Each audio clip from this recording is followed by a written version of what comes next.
Le ministère de l'Intérieur, des collectivités locales et des Transports a annoncé le lancement, depuis le 5 avril en cours, de la troisième phase du système d'information nationale d'immatriculation des véhicules, dans le cadre de la mise en œuvre de la stratégie nationale de transformation numérique et de modernisation des services administratifs, a indiqué samedi un communiqué du ministère.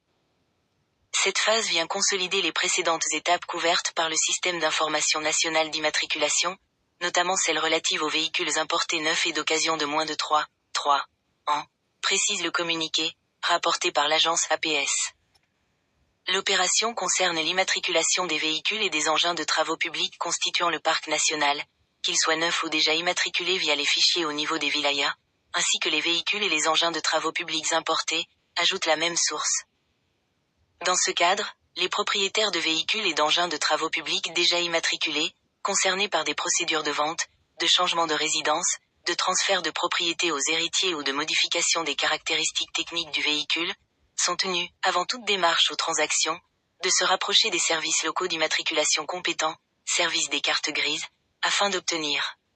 au préalable, de nouvelles cartes d'immatriculation délivrées exclusivement via le nouveau système d'information nationale, poursuit le communiqué. Après l'obtention de la nouvelle carte d'immatriculation, l'opération de vente peut être effectuée auprès du service des cartes grises de n'importe quelle commune du pays, sur présentation d'un dossier comprenant la carte d'immatriculation délivrée via le nouveau système d'information, une photo du vendeur et une photo de l'acheteur, la carte de résidence de l'acheteur permettant le transfert direct du véhicule vers le service d'immatriculation de son lieu de résidence.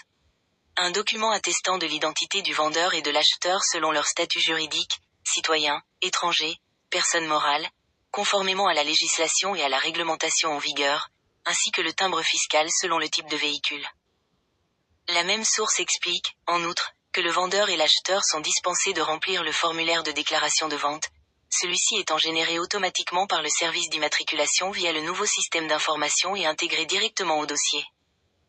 Par ailleurs, les cartes d'immatriculation détenues par les propriétaires de véhicules, délivrées avant l'entrée en service de ce système d'information, demeurent valables pour la circulation sans qu'il soit nécessaire de les renouveler.